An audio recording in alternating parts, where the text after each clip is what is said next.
Through every duelist's experience in the game, we are faced with challenges that we must overcome. Through most, they rise, and for others, they fall. But can you rise to the challenge? What is up, YouTube? HPJ here, and it's time for another Yu-Gi-Oh! Retrospective. And I wanted to give that immediate intro because I wanted to talk about the next game, as you can see here. The 7 Trials of Glory, Yu-Gi-Oh! World Championship Tournament 2005.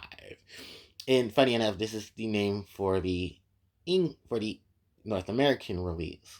But if you're in EU, this game is called Yu-Gi-Oh! Days of the Duelist World Championship Tournament 2005. And for those who live in Japan, where this game was first released, this is known as Yu-Gi-Oh! Duel Monsters International 2, because Yu-Gi-Oh! Duel Monsters International 1 is Yu-Gi-Oh! World Championship 2004. So this game was first released in Japan December 30th of 2004. This game was followed up in its release for the NA in February 15th of 2005, and 2 days later, February 17th, in EU for 2005. Yes, so this game, at the time of this recording, is only a couple of days away from being 20 years old. Yeah, and while talking about it, there's a lot of different things in this game that definitely broke the mold for the Yu-Gi-Oh! Trading card games and the video games to follow up. So what are these changes? What are the major things about them? Well, before I go any further, I'm sure many of you would like me to talk about the promotional cards for this game, which, funny enough, and ironically enough, they are probably the same ones that have been in rotation for the video games, so trust and believe there's nothing real spectacular for them. But sure, I'll read them all for you. If you're in the NA, you receive Silent Swordsman level 7, Kaiba Man, and Mind Control, which makes their appearances here. If you're in the EU for French, German, and Italian, you also receive these cards. But if you're in the Spanish-speaking languages, you also receive those cards as well. Okay, so there was really no big differences. And I think this was the first time where all of them have the same cards introduced. Now, if you were playing this in the Japanese version and you received it, you also got the same cards. Oh, wow. So everybody got the same cards. Silent Swordsman level 7, Kaiba Man, and Mind Control. If you don't know what these cards are, you must be very new to the game. Uh, Kaiba Man is basically Kaiba with a Blue Eyes helmet on, and his effect is that you contribute this card to such a summon a Blue Eyes White Dragon from your hand or deck. Then, Mind Control allows you to take control of one monster your opponent controls, but it cannot be used for tribute summon and cannot attack. Silent Swordsman level 7, if I'm not mistaken, is a level 7 light attribute warrior type monster. He has 2800 attack and 1000 defense, and says cannot be normal summoned or set, but he's also summoned by Silent Swordsman level 5 and cannot be summoned by other ways. Negates all spells effects on the field, and this was the boss monster, one of the boss monsters for Little Yugi and the Yu-Gi-Oh! Anime and manga. So, now that we've gotten through the, of course, cards that are used for the promotion, let's talk about this game overall. So, Yu-Gi-Oh! World Championship 2005, the 7 Trials, basically takes a lot of inspirations from its previous predecessors, Yu-Gi-Oh! World Championship 2004, and Yu-Gi-Oh! The Sacred Cards, as well as a little bit of inspiration from Yu-Gi-Oh! Stairway to the Destined Duel. Now, what is this whole wave of things here? Well, if any of you know, this game, or, well, for those who don't know, because you'll be playing it once the Early Days collection comes out within a couple of weeks at the time of this recording. We're only, maybe 2 weeks or so away from its release, and I know many people cannot wait because the Harpie Spider Duster comes with the physical copies. If you're not copying those, there's going to be normal monsters released in the Japanese version that are going to be Prismatic Secret Rare, which is nice. And they're really doing a lot to promote these cards and all the experiences that you'll have in it. And basically all the safety nets that you can have, because they're going to release these games with codes and everything that you can be able to play the game without having to do the hassle like we did when we were younger, who were playing these games legitimately. So thanks, Konami, but not really. Anyway, for the nostalgia boner, I'll just basically get it out the way that I used to, when I first got this game, I had got it from a friend who was selling off some video games that he had to make some extra cash in college. Yep, dude, that's the college life. And this was one of a few games that I picked up. I believe it was this one. Um, there's a couple other I also picked up as well, but this one was definitely one of them. And I wanted to pick up the Pokemon Emerald game, but I decided not to. I regret it very much. I did get to emulate it. So, Yu-Gi-Oh! World Championship 2005. These 7 trials are really not actually 7 trials. I'm just going to put that out there. But it's based off of 7 various tournaments that you can enter within the game. Problem with that is that through every one of these tournaments that you would like to enter, you have to wait approximately 2 weeks between the tournaments so that it gives you enough time to participate within the tournaments themselves. Yes, I said weeks because just like Yu-Gi-Oh! World Championship, Yu-Gi-Oh! Worldwide Edition, 2005 takes a day cycle. Yeah, it has week cycles in it.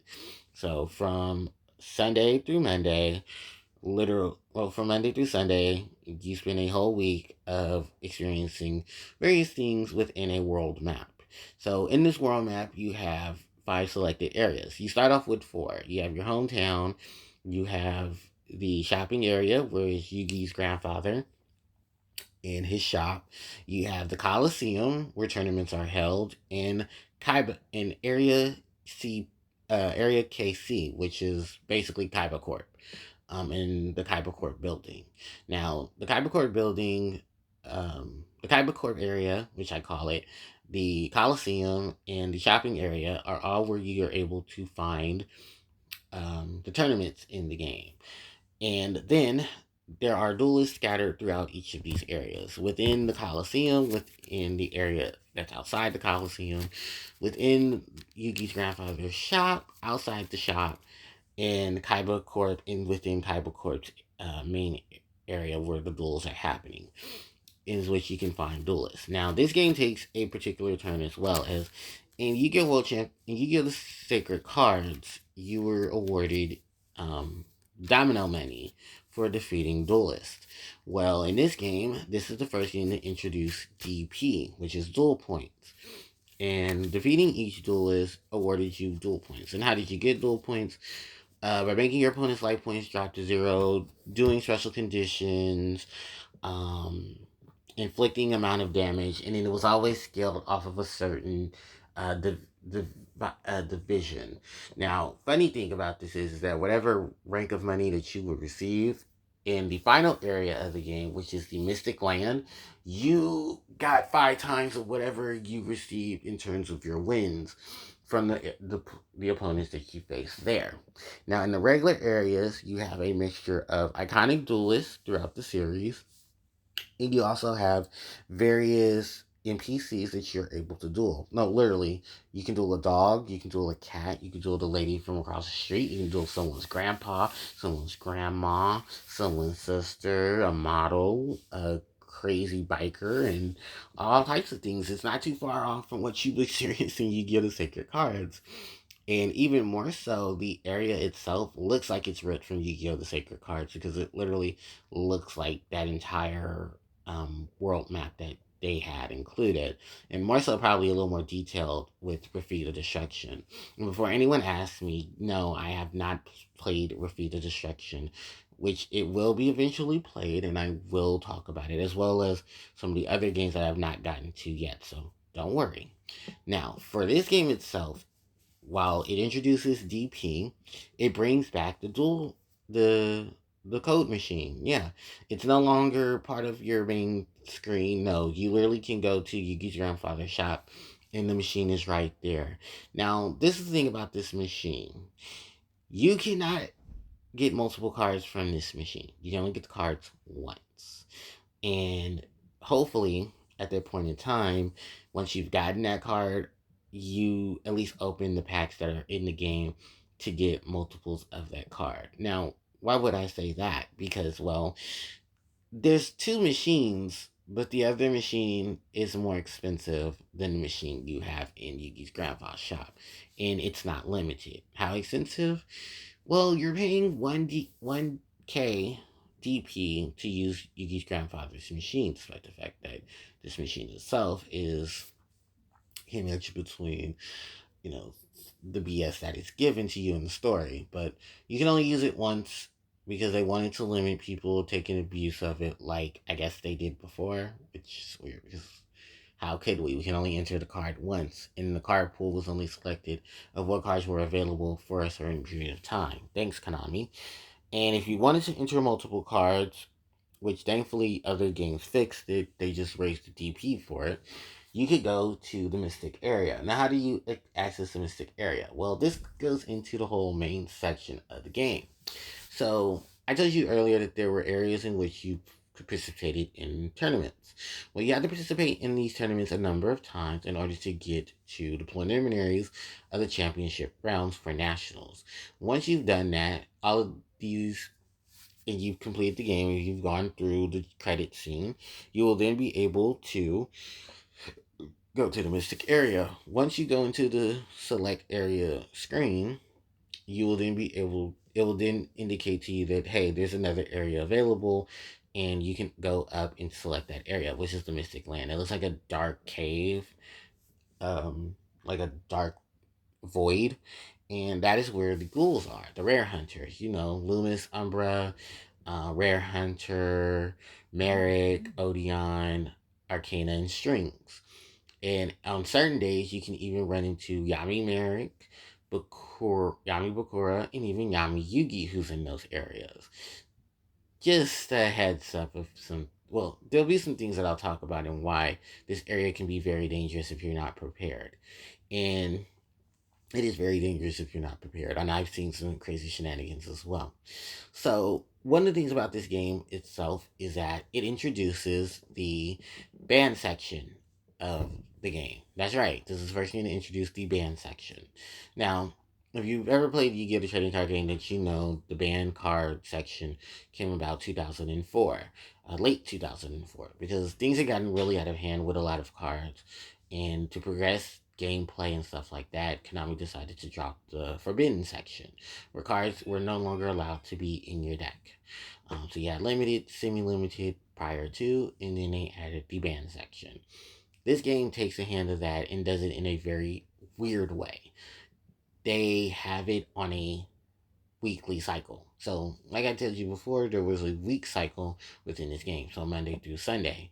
Well, this game also takes in prior to that and using it for its ban list, where from Monday through Sunday, you're only able to use certain cards that in their selective range. So, the cards that are banned can either be limited or semi-limited, or they cards that are semi-limited can be limited. It's like the cycle just goes through to keep the variety of the game itself and you the player on a strategic balance of things. So you're never going to hold on to Dark Hole or Rekeki for too long, because eventually one or both can easily be banned. Then there are the restrictions of certain tournaments. So what are these restrictions? Well, the restrictions of the tournaments are based off of the ban list. However, if you enter the limited tournaments, which you can access through the Coliseum after 2 weeks of not entering tournaments, you're then able to access the limited duels. Limited duels basically say you cannot play certain cards in your deck, like no wind, no traps, no spells, all monsters. So only normal monsters, stuff like that. And it's funny enough because reading through the Yu-Gi-Oh wiki, there were only a certain set of duelists that cheat through these rules, and that's Yugi, Joey, and Kaiba. Of course, the main three would be able to break the rules because they break the rules so many times. And throughout it, you really do experience Yu-Gi-Oh in such a different array than you normally would. It's really a decent enough game, I'm not gonna lie. And while I do feel cheated because a lot of cards were not included, because as you know, the release date is February 15th. So you don't get the full aspect of cards that were released within the 2005 era. You only get what was released for 2004. So that means, yes, you get up to Invasion of Chaos OCG and any promotional cards and releases till then. So no TCG exclusives, which weren't too big at that point. And even then, you were only relegated to the plethora of normal monsters, the handful of effect monsters, your 220 spells, and your 105 traps. It's funny enough because the previous World Championship game had more trap cards and even more spells than this game did in its inclusion. And it's crazy because most of those cards that are in this game were not released in that game because of time constraints. And I think it may have to either do with Konami wanting to release a World Championship game as soon as possible, or there was some issues between them and Nintendo. And Nintendo was like, hey, you need to hurry up and give us a game. Because remember, years later, with the World Championship games, there was always a World Championship game. There was always like an in between game for the GX era, and then Konami also did the Tag Force games as well for the PSP because the PSP had became the biggest handheld on the block next to the DS. And I think, and correct me if I'm wrong, but I'll be honest to say it, I think the PSP games were a lot better in terms of handling Yu-Gi-Oh than any of the Game Boy any of the Game Boy or DS games because they weren't limited to things and they can always easily update them, with a snap of a finger. While you had issues with Wi-Fi and stuff even at the beginning of the eras of Wi-Fi. So yeah. Now in terms of this game's overall consent, like I told you, there are tournaments in each area. So the area that you have with the Coliseum is your weekend duels or your duels for your limited duels. Yuki's grandfather has duels as well, and if you what was it? Oh, if you impress him enough on certain days, he will give you the chance to enter his card shop tournament, which happens on Tuesdays in the game, and you can only and those are normally when the shop is closed, and they're closed because he's having these tournaments. Once you beat the opponents, then you're able to duel him, and after a certain amount of time, you'll be able to access more duelists in the area. Once you defeated him, I do believe Mako, Rex, Weevil, and Mai will be accessible in the game to battle as opponents, and yes, they will be floating around. If you play in the weekend duels, there's a chance that they will appear along with Joey, Yugi, Taya, and Tristan, who are in the game as well. Oh, and Bakura. I keep forgetting about Bakura. But he's also in the game as well. Then there's, Rich Boy Kaiba. There's Yami Yugi, who also appear, but they appear more so when you enter the Kaiba tournaments. Because there is a 50% chance that Yami Yugi will appear as an opponent in the weekend duels or in the limited duels. It depends on how the game wants to hit that random generator. And then there's these plethora of cards that are accessible in the game. So to fit everything, there's like 10 volumes. There's special packs for spells, traps, monsters, ritual cards, fusion cards. When you get to like 77%, there's a set of packs that are released there. When you get to 90%, the all card pack appears, and then you can get all cards in the game, or try to get multiple copies of those cards. It's on the same rarity system as how you would normally would in most other games, just like the rares, the supers, the commons, and you can tell which ones are which because they'll have perfect indicators of how they look. But it's definitely a game. It is definitely a game. And once you've beaten nationals, you become national champion and you see the credits, you can go to the Mystic area where you can duel against the ghouls. And on certain days, you can duel against Yami Yugi, Yami Merrick, and Yami Bakura, which is a good homage to um, their inclusions into the game.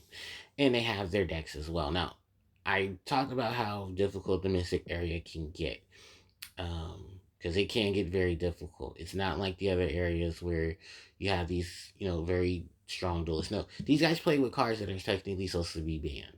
Their decks are filled with multiples of it. Like Seeker has the Exodia pieces at 3 with 3 Gracefuls, 3 Pot of Greeds. Yami Merrick has an entire deck. No, I think it's a regular Merrick or Yami Merrick, but they have a deck based off of using Remove from Play, Primal Seed, Chaos Emperor Dragon, Envoy the Inn, and Blacklisted Soldier Envoy at the beginning.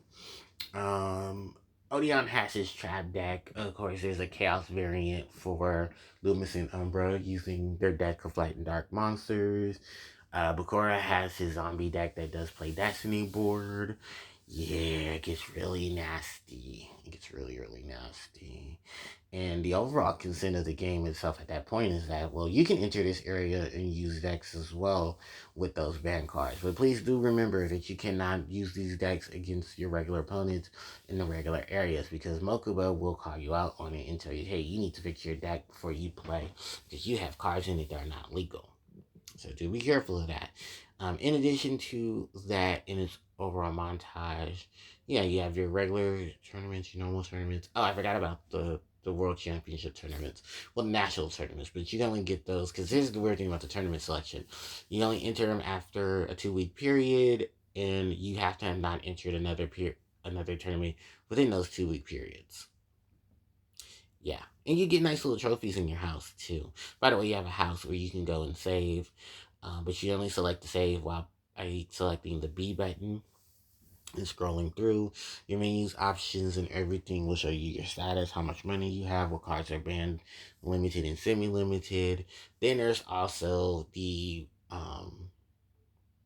deck construction part of your select screen. So you can hold up to 20 decks through various cards. Most of them I just use for any like special decks that are held, and then I have my 5 that are already set.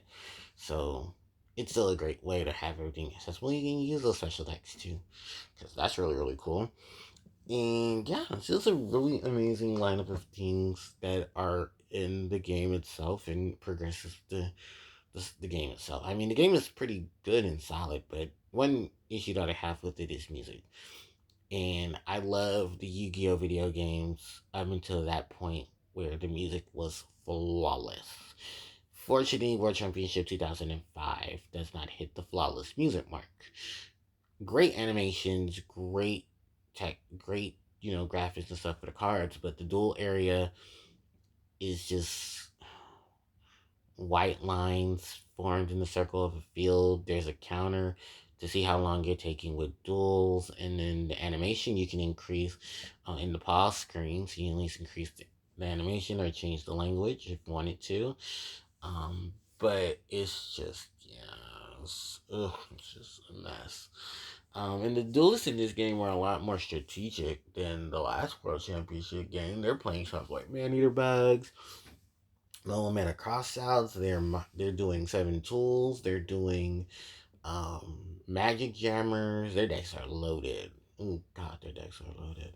So it really keeps you on your toes. And if you've ever played these games, trust me, these opponents keep you on your toes. Even the ones that you think are just small fry, no, they will keep you on your toes. They do have decks based off of their decks in the anime and manga or previous video games with just upgraded editions. Like Mai will have Cyber Harpie at points, and she'll have Harpie Lady at some points. So she switches between them. She was it Rex is rocking some new additions for dinosaurs. Mako has his water control deck, which got an upgrade and advancements because of the new water cards from that were released for the era of chaos. There's a lot of things in it, so it's a definitely big jump of things in the game, and many of you will get to experience it when you get to in the early days collection if you haven't already emulated it.